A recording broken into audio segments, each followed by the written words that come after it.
Okay, Shalom. I want to start off by saying Barakatah Yahweh, Bahasham, Yahushai, Bahasham Dash. Double honors to the elders and apostles of Great Millstone, which are the elders and apostles of all Israel that do rule well. Peace, blessings, mercy, and salutations to my Akim, my fellow laborers that are out there pushing this truth and sincerity, and all truth and in charity, exalting the names of Yahweh, Yahushai. Okay. And basically, this is going to be a video that I came across going into Adam, and the Spirit just kind of had me meditate on some precepts, and, just kind of going into, well, here, it'll explain itself in this video here, okay? So basically, they're saying that due to their research, the scientific research, that they came to the conclusion that Adam is a so-called Negro, okay? Or looks like a so-called Negro, right? So I'm going to play this video real quick.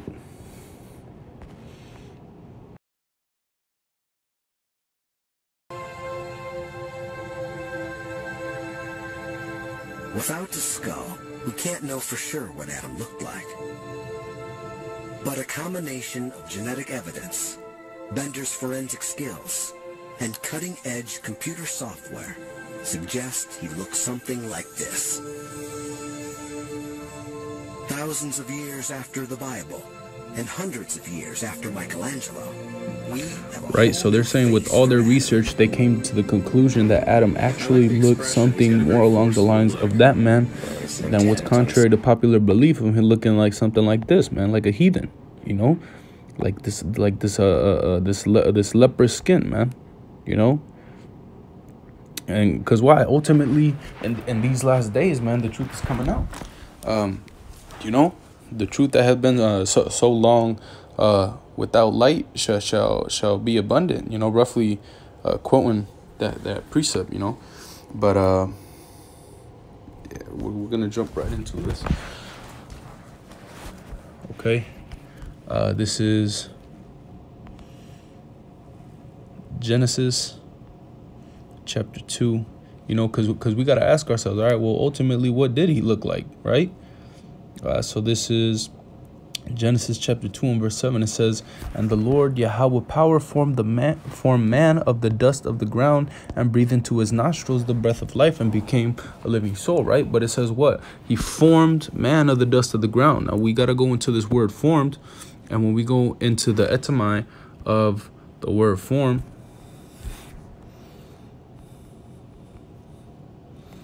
this is the word form.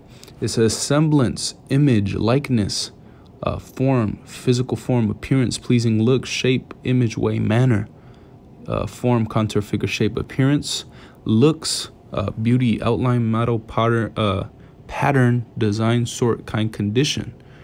Right, so in the appearance, right, in the similitude, semblance, in the likeness of the ground, he made man, and what color is ground, man,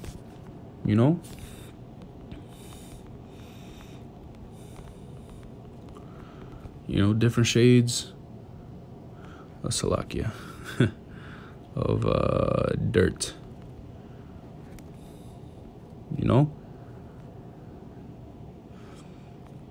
different shades of the soil, man, different shades of the dust, the dirt of the ground, right? It's brown, you got darker browns, you got lighter browns, and this is rich soil, right? We got to understand that back then, it was a rich land, but Khan, so what he made man in the likeness, in the image, in the similitude of the ground. So what? Ultimately, Adam was a dark-skinned man. He didn't look like an Edomite. And why do people always think that this is what Adam looks like? Because that's the indoctrination of this place. This is Job 9 and verse 24. It says, "The earth is given into the hand of the wicked. He covereth the faces of the judges thereof. If not, where and who is he?" And ultimately, we know that who was the earth given into, man? Esau, Edom, the border of wickedness. So what he's covering the faces, meaning he's putting his face on all the judges, all our forefathers, man. You know, Adam and Eve, Abraham, you know, Yahushua himself. You know, so what the starting with the Grecian Empire, man, they started doing this iconoclasm, you know, covering the faces of all the real kings, you know, the rulers, the mighty men, and putting their weak selves in place of our people, man. You know, so then what did the real Israelites originally look like? You know, or what did they actually look like? Well, I mean, shoot. He was made from the ground, right? So we come out of Adam, so we're eventually all gonna look or be in resemblance of Adam. So to go into that account, this is Genesis chapter 50 and verse 1. It says, "And Joseph fell upon his father's face and wept upon him and kissed him," right? And I mean, who's Joseph? You know, let's get that real quick. This is Genesis chapter 30 and verse 22. It says, "And the powers remembered Rachel, and the powers hearkened to her and opened her womb, and she conceived and bare a son, and said, God hath taken away my reproach. And she called his name Joseph, and said, the Lord Yahweh, and said, the Lord Yahweh shall add to me another son. And as it came to pass, when Rachel had borne Joseph, that Jacob said unto Laban, Send me away, that I may go into my own place, into my own country. Give me my wives and my children." So what? Joseph is the son of Jacob. Jacob, our forefather, right? He comes out of Adam. He's our righteous forefather. Jacob established the 12 tribes of Israel. Okay, he was the progenitor. You know, he is our forefather. Right. So now we got that understanding. So now let's go back to Genesis 50 and 1. So it says, "And Joseph fell upon his father's face and wept upon him and kissed him. And Joseph commanded his servants, the physicians, to embalm his father, and the physicians embalmed Israel." You know, Jacob. They embalmed Israel, right? Because his name was later changed to Israel. Yasharallah.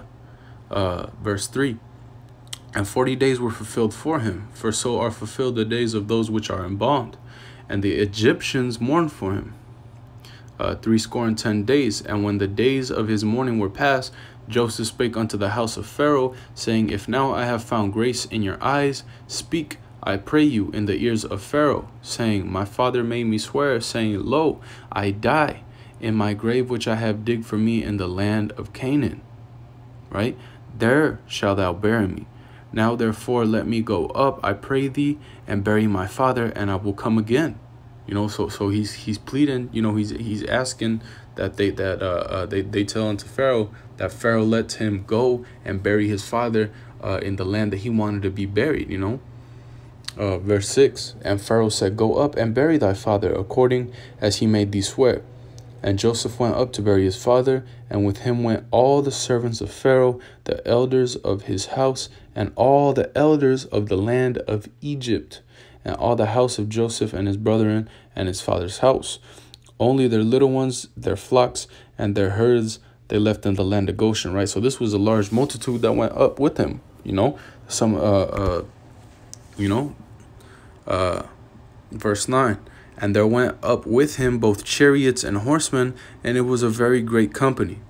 And they came to the threshing floor of Atad, which is beyond Jordan. There they mourned with a great and very sore lamentation. And he made a mourning for his father 7 days. And when the inhabitants of the land," right, the people that were living there, the Canaanites, "saw the mourning in the floor of Atad, they said, This is a grievous mourning to the Egyptians."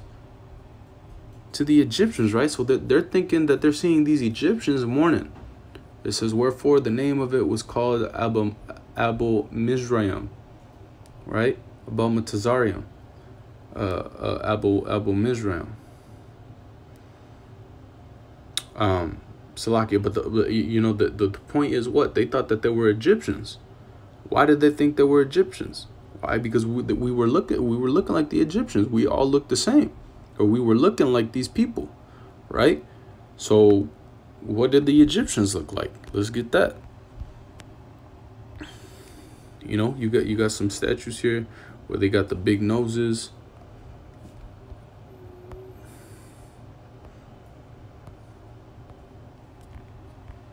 What's going on? Con, you know? I mean, look at this.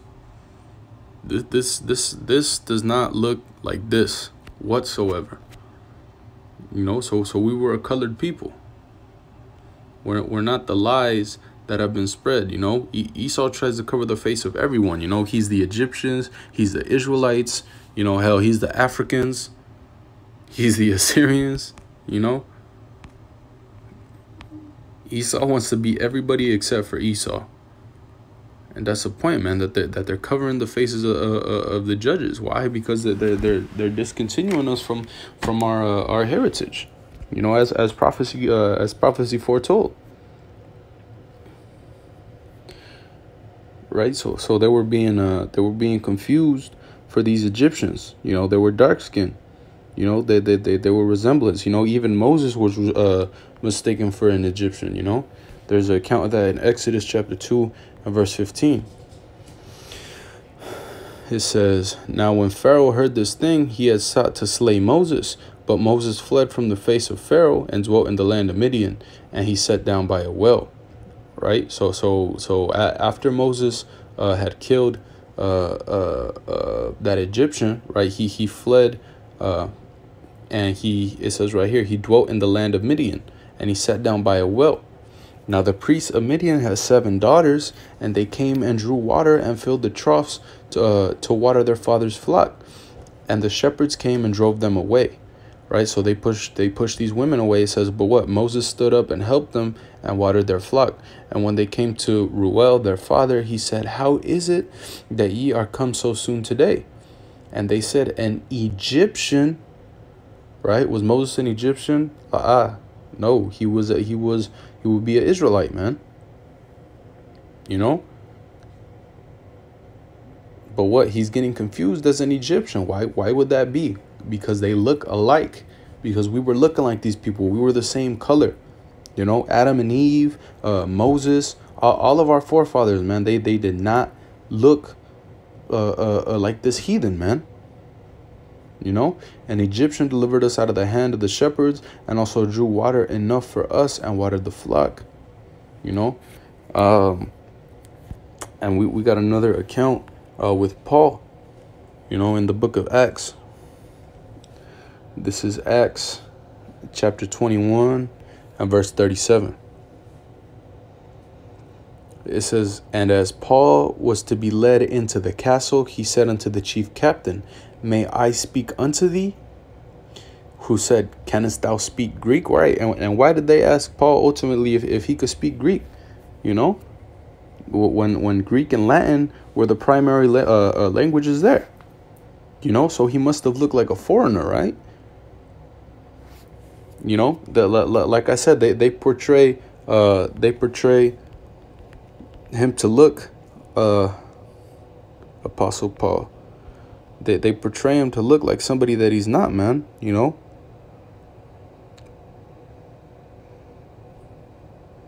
Right? He doesn't look like a foreigner to that land in these images right here.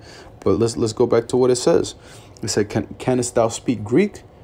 Art not thou that Egyptian which before these days made us an uproar and led us out into the wilderness 4,000 men that were murderers?" Right? That Egyptian, but he doesn't look like an Egyptian here, does he? You know, that just goes to prove again that what the faces of the judges are covered, that we didn't look like these Edomites, man. You know, now keep in mind, we do have confusion of faces amongst Israel that look like the places that we've been scattered to, but that wasn't the situation back there, or not the situation, but that wasn't what was going on in these cases, you know, because we looked more like we used to look back then than what we do now. Okay, because what you got certain Ephraim brothers that are more white skinned. You know, the cake on churn. You got certain Issacharite brothers looking like Judites. You got Judite brothers looking more like Reubenites or Gadites. You know. You got certain Judites looking like Hamites. You know, you got Judites looking like Edomites, man. You know, so we got to keep in mind that this is something spiritual. But what we got to understand that these images that are portrayed of our people are not factual whatsoever. You know,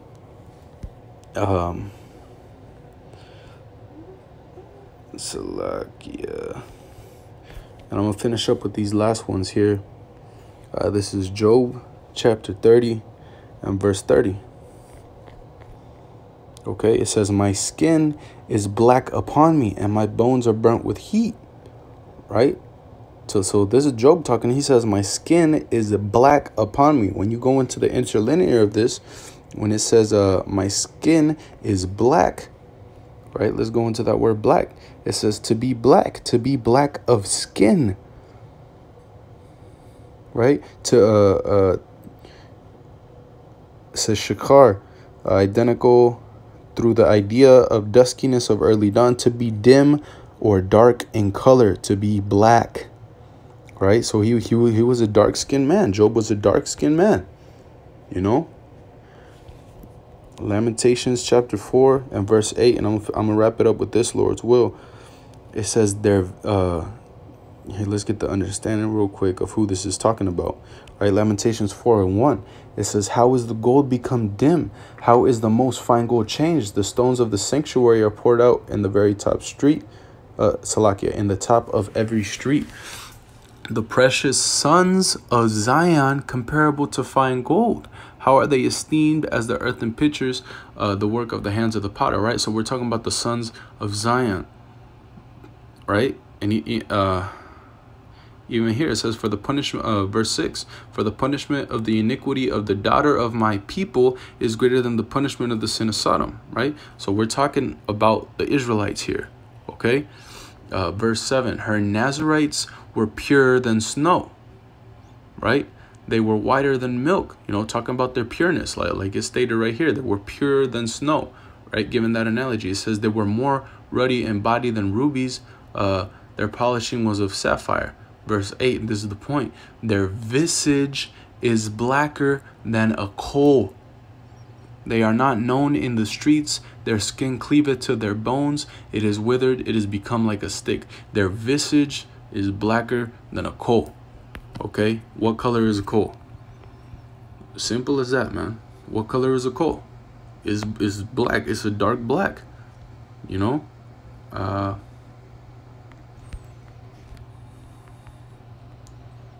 Let's get into the etymology of that word visage. Visage, noun, from Anglo-French and Old French visage, face, countenance, portrait, appearance, a look, a vision, from past particle, to see, makeup artists, you know, ultimately what? To look, their face, their countenance. So what? Their countenance, their face is blacker than a coal. Right, so these are dark-skinned people. The real Israelites of the Bible, our real forefathers, were so-called colored men. You know, black men, brown men. They weren't these heathens, man. Like it's like it said in that Job. I'm gonna get it one last time. This is Job chapter 9 and verse 24. It says, the earth is given into the hand of the wicked. He covered the faces of the judges thereof. If not, where and who is he?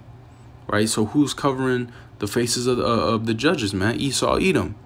You know, back in the Grecian Empire. You know, and so on and so forth. You know, the earth is given into the hands of the wicked. He covered the faces of the judges thereof. So to answer that question, if not, where and who is he? Who is he? Is Esau, Edom. Okay? You know, Lord's will, that was edifying through the Spirit. I give all praise, honor, glory to Yahweh, Ba'ashem Yahushai, Ba'ashem Mekach Wadash. Until the next time, I say shalom.